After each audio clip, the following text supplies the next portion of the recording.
Hello, welcome to Free Bible Commentary with Pastor Teacher Dr. Bob Utley. Be sure to visit Free Bible Commentary at www.freebiblecommentary.org. Now, here's Bob.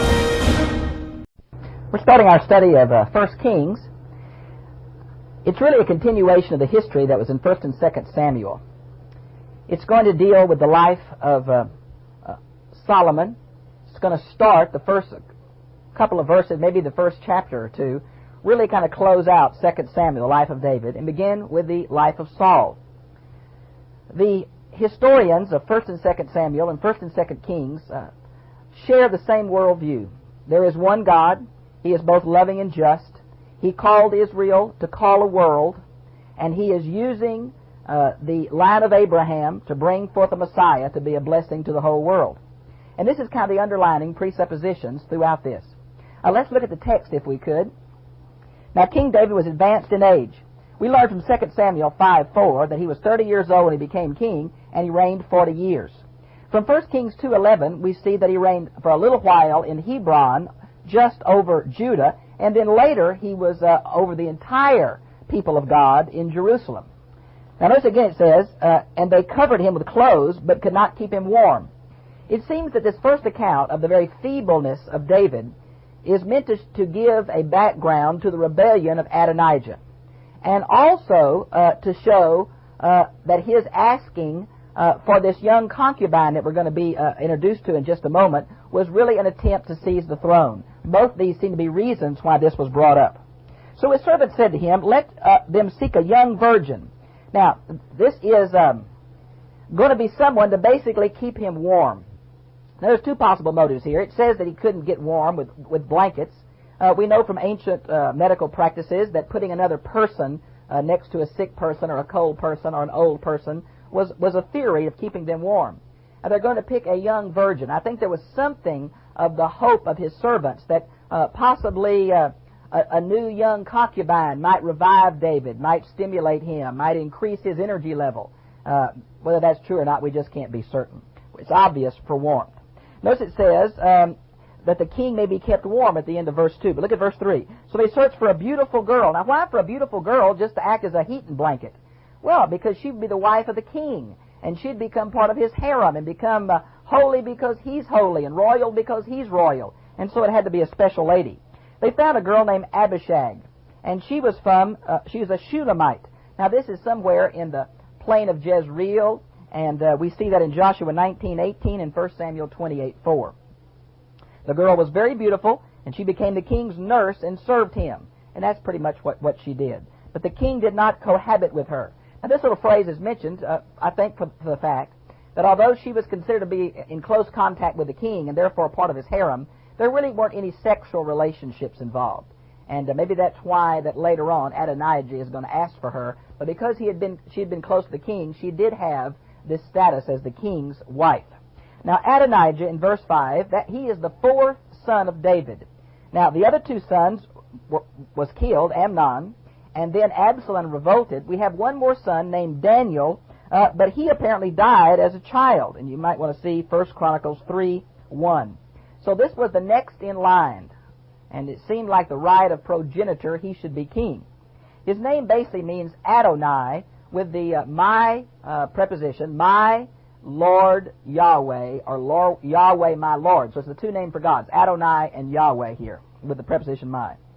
Notice it says he exalted himself. Well, how did he exalt himself? Next few verses tell us. Number 1, in verse 6 it says, and his father never crossed him at any time. He was kind of a spoiled brat. Also in verse 6, he was a very handsome man, which seems to be part of being king. Remember that Saul was handsome, 1 Samuel 9:6.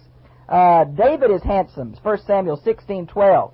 Absalom is handsome, 2 Samuel 14:25, I believe. Maybe 14:23. Can't read my own writing. It's 14:25. And then next he was born after Absalom, verse 6. Again, he was the oldest remaining son. And verse 7, he had conferred with Joab and Abiathar. Apparently he had planned this with two of the very leading people. Joab, the commander of the army, and Abiathar, the line of Eli, the priest. And so you see how the corroboration here had gone on. Now, Notice what it says. He had 50 for himself chariots and horsemen with 50 men run before him. Now this is going to be very similar to what Absalom did. This idea of people running before him. You might want to see 2 Samuel 15:1, and also this idea of a sacrificing feast.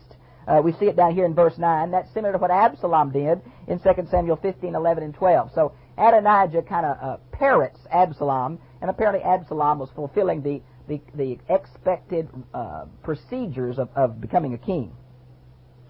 Now it's interesting to me where it says Abiathar the priest, and then in verse 8 it says Zadok the priest.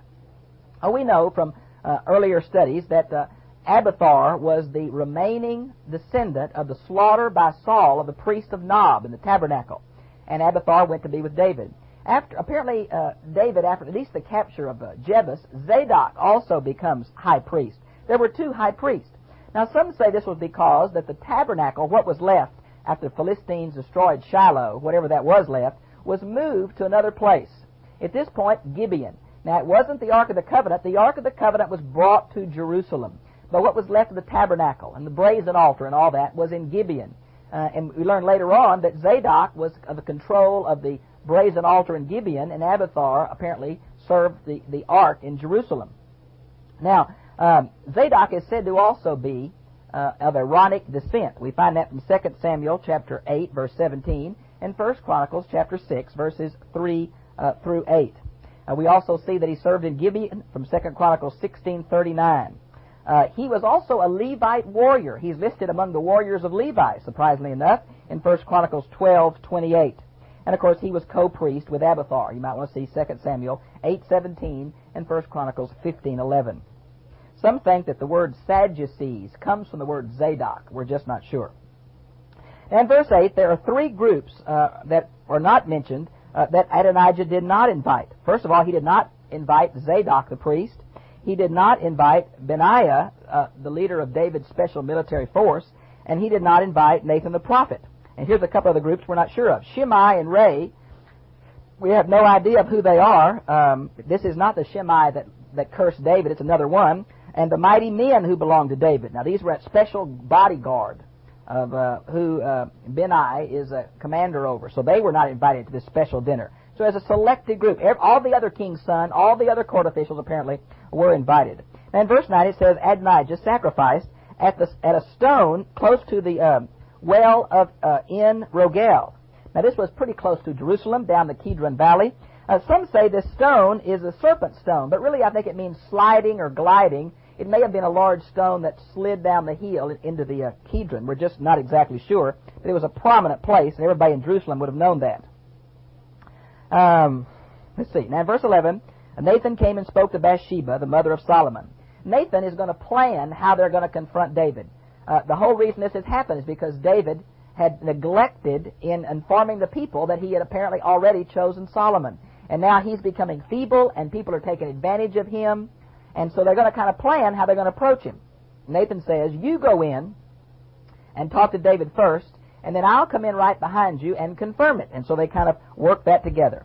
And so now come, please let me give counsel and save your life and the life of your son Solomon, in verse 12. Now we know from history that many times when a new king was anointed, that he killed all his rivals, all the other members of his family, or all the other possible heirs to the throne. And that seems to be what Nathan is alluding to. Go at once to King David and say to him, have you not, my lord the king, sworn to your maidservant, saying, surely Solomon your son shall be king after me, and shall sit on my throne? Why then has Adonijah become king? Man, the time was short. Adonijah was at this banquet. How long this banquet lasted, I don't know. But the end of the banquet was going to be to anoint and acclaim Adonijah king. So there had to be rapid procedures involved to overcome this. Now, this idea about sworn to your maidservant, there's not any clear recollection in the Old Testament of this oath being made to Bathsheba. There seems to be some allusion to it in 2 Samuel chapter 12, verse 25, in 1 Chronicles 22, 9 through 13, and 1 Chronicles 28, verses 4 through 7. But only an allusion, never a specific statement. Now notice it says in verse 15, Bathsheba went into the king in his bedroom. Now, she was not invited. Probably, I don't know how long it had been since she had been there, but since she was uninvited, when she came in verse 16, she prostrated herself before the king. The king knew what this meant. He said, what do you want? And so she makes this request. about how he had swore to her that her son would be king.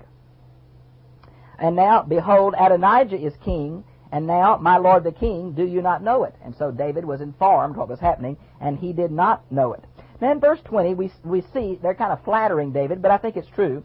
My lord the king, the eyes of Israel on you, and tell them who shall sit on the throne of my lord the king after him. Now, a historical precedent had not been set. Saul's son did not follow him, and so it was kind of generally understood that the oldest son followed his father as king, but that is not always true. And so David they were looking to David to tell them who would be king after him.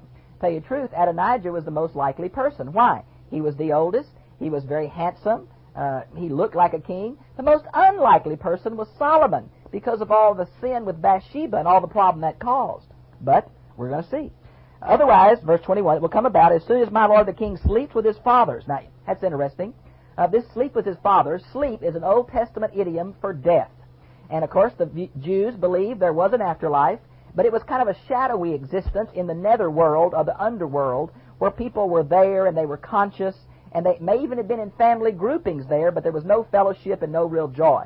I really think when it says to sleep with your fathers means that you're going to be buried in the royal tomb with other members of your family, and that's apparently what this means.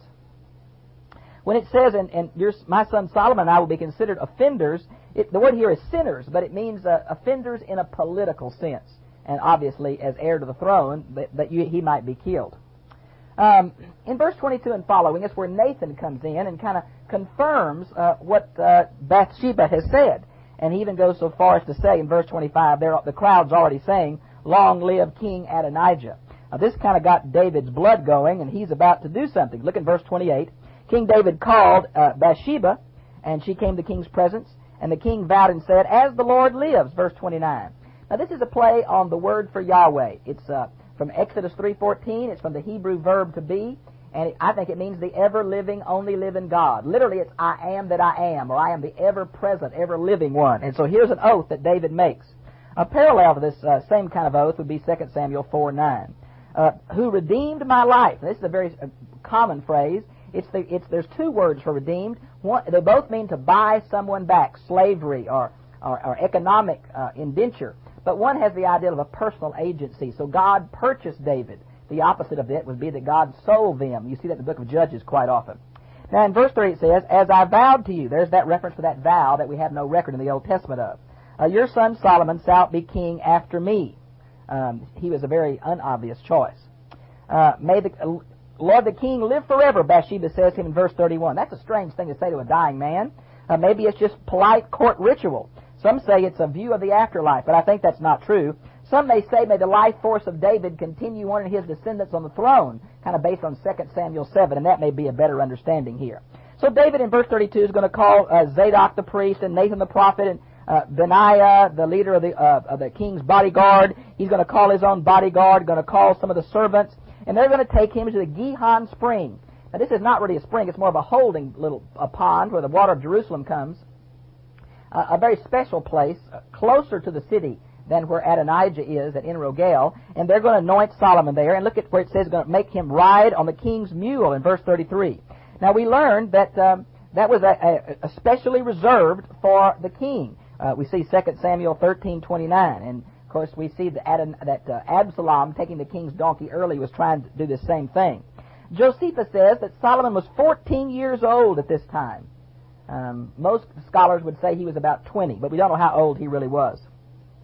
Both Zadok the priest and Nathan the prophet seem to anoint him, although it seems to be the priest himself that did the anointing if it was a peaceful transition. But if it was one to a different kind of person, to a different dynasty, quite often it was the prophet. They blew the trumpet, and of course that's the idea of communicating in battle in both religious and civil affairs. Now here we have the word anoint, of course, means same root as the word Messiah. It meant to assemble. Prophets, priests, and kings were anointed as a sign of God's calling and choosing. Now notice it says, "I have appointed them ruler over Israel and Judah." Still a little separation there, a little bit of tension still among the tribes. In verse 38, we have a mention of this army of David made up of what we think are Cretans and Philistines. And that's what the Septuagint translates these two group names. Now notice they went to the tent to get the anointing oil. That would be the tabernacle that was at Gibeon. The Ark of the Covenant, of course, was still in Jerusalem from 2 Samuel 6:17. And when Adonijah finished eating, Jonathan, the son of Abiathar the priest, came in. Now, he has been this reporter quite often. He was acted as a reporter or news runner in 2 Samuel 15:36 and 17:17. He does the same thing here. And here's the report that he gives, that all these folks had gone and anointed Solomon. Even David's court officials had bowed down to him. And so down through here is 8 different groups from verse 44 through verse 47 that acknowledged Solomon as king. And so Adonijah knew that it wouldn't work. He ran and took hold of the horns of the altar. Now this, of course, goes back to the horns of the altar with the projections on the corner. Now we'll see Exodus 27:2 and Exodus 30 verse 10 and also Exodus 29:12. We learned it was placed the blood was smeared during sacrifices. Leviticus 4 verses 7, 18, 25, Leviticus 4 verses 30 and 34, and several other passages that are in your notes. It was a holy thing. And a man could come and hold on to those horns for safety if he was innocent. So Adonijah does that. It was a temporary refuge, we learned from Exodus 21, verses 12 through 14. And he wants Solomon to swear that Solomon won't kill him. And Solomon says if he's a worthy man in verse 52. Now this goes back to Deuteronomy 3:18 and 1 Samuel 18:17, where it meant a valiant soldier. If he doesn't try political overthrow, Solomon says, I won't hurt him.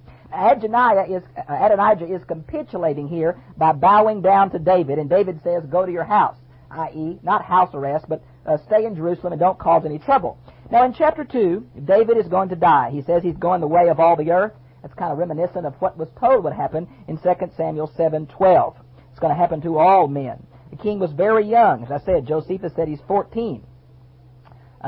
Notice he in verse 3 and 4 of chapter 2, David kind of gives Solomon the same charge that Joshua got in Joshua 1, 6 through 9. It has some real affinity to the words of Moses in Deuteronomy 31, 6 through 8, and Deuteronomy 31, 23. Very Deuteronomic passage. It mentions the law of Moses here, which in my opinion shows that Deuteronomy was written long before King Josiah.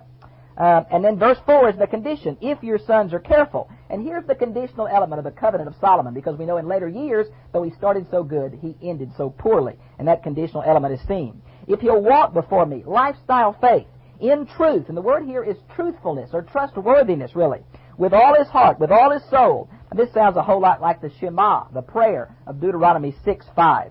You shall not lack a man on the throne of Israel. This is a direct reference to the promise of the Messiah in 2 Samuel 7, verses 12 and 13, would be a descendant of David. Now, David in verses 5 through 9 remembers some people who had caused him trouble or had been a real blessing to him that he wanted Solomon to remember. First was Abner, because he had shed innocent blood. It was Joab, because he shed innocent blood. First of Abner, now we'll see 2 Samuel 3:27, and then Amasa, 2 Samuel 20:10, and it wasn't in war, it was absolutely a bloodthirsty acts, and that was on his own head. And he asked Solomon to take care of it. And then Barzillai, which apparently was a good friend of his, from 2 Samuel 19:31 through 38, when he fled from Absalom. And then Shimei, who of course was this descendant of Saul who cursed David as he fled. You might well see 2 Samuel 16 verses 5 through 8, and also 2 Samuel 19 verses 18 through 23. And Solomon is told to take care of that. In verse 10, Solomon dies. Running out of time. And in verse 19, that Adonijah came to Bathsheba and said, oh, I have one little thing I want you to do for me. I should have been king because I'm the oldest one, but it's obvious that God was on Solomon's side, and you're in the place of honor. You have Solomon's ear. I want you to ask for one thing. And Bathsheba said, well, what do you want? I want Abishag the Shunammite for my wife. Now, whether Adonijah really thought she was beautiful and wanted to marry her, or whether he's trying to have another claim for the throne is really uncertain as his true motive. But I'm afraid it was misunderstood by Solomon anyway. Bathsheba did not understand it as that. But look at Solomon's reaction in verse 22. You might as well ask for the kingdom. And he just reacts to that big time. He is my older brother. You know, we'll see Deuteronomy, chapter 21, verses 15 through 17, about the concept of the oldest son inheriting the rights and all of that of the family. The progenitor is also seen in both the Assyrian documents, the Nuzi documents, and the Mari documents, so it was very common in the ancient world. Well, Solomon thinks he's trying to take the throne, and he asks his chairman of his army to go and kill him, and he certainly does. Now Joab, he's going to call in Abiathar in verse 26, and he's going to remind him about how he was a rebel along with Adonijah. And he's going to say, he's going to kind of exile Abiathar to his hometown, a Levitical city not far from Jerusalem. It's called Anathoth. And he's going to have to live there kind of in exile and not be priest anymore. But Solomon's not going to kill him for two reasons in verse 26. Number one, he carried the ark of the Lord. And number two, he was afflicted in all the ways as David was. You might want to see 1 Samuel chapter 21 through 22. Okay? And you'll see how Abiathar was with David. So Solomon dismissed Abiathar from being priest of the Lord in order to fulfill the word of the Lord. This word, fulfill the word of the Lord, seems to be a reference back to 1 Samuel 2, verses 27 through 36, where the sons of Eli would be cut off for being priest. Now, in verse 28, we see that Joab fled, again, like Adonijah had originally fled, to this tent where the Ark of the Covenant was in Jerusalem, and was holding on to the horns of the altar there. You might want to see 1 Kings 1:50. Benaiah was sent to kill him, but it kind of bothered Benaiah to kill somebody holding on the altar, so he came back and told David he won't leave the altar. He won't let go of the horns.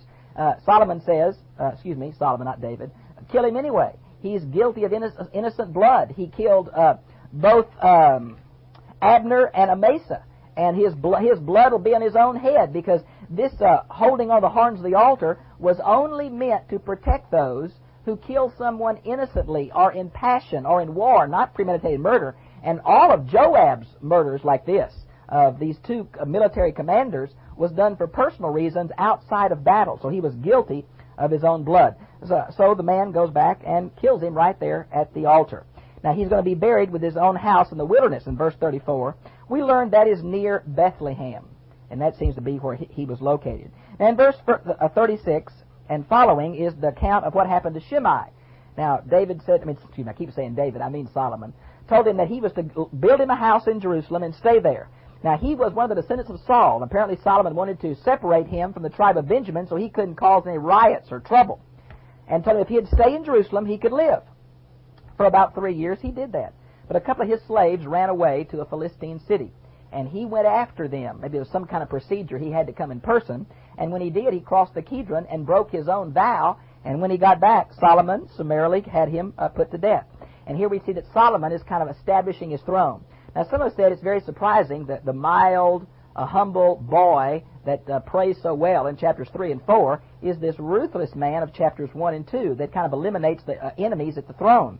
I think Solomon was young, but I think he was acting in the common way of his day. And really, his father is the one who told him to act on this thing. So maybe he's doing it because Dad asked him to, as well as his own personality. I think each one of these things, you can see the cause and the reason in history why it had to be done. It's going to be interesting now that the account of David's life has passed away. Solomon's throne is established. And now beginning in verse 3 through about verse 12 is going to be, through 11, is going to be the acts of Solomon, how he did many different kinds of things. But we see he is established both in a godly way in chapters 3 and 4, and then in this what seeming rather ruthless way of chapter 2. And yet it all fits into the history of the ancient Near East. We can't judge that period of time by our standards. We have to judge it by its own standards. And of course, Adonijah would have been much more cruel and probably killed Solomon right off the bat. Solomon had mercy on him, but apparently he was still scheming. He had mercy on Shimei, but apparently he did not obey Solomon. And Joab could never be trusted. He was always a powerful man manipulating people, and finally he had to be dealt with too. Well, that'll start us off in 1st and 2nd Kings. I hope you'll look at a brief introduction, maybe in your NIV study Bible. It has an excellent introduction and outline, and we'll be dealing with chapters 3 and 4 next week. I hope the study of 1 Kings will be much like the study of 1 and 2 Samuel. We see God establishing this nation, working with His people, setting some principles of how He deals with both corporate entities and individuals, and how God is working to bring about the Messiah through this people that He's chosen when He chose Abraham in Genesis chapter 12. Well, I've enjoyed being with you, and I'll see you again, same time, same place, next week. God bless you.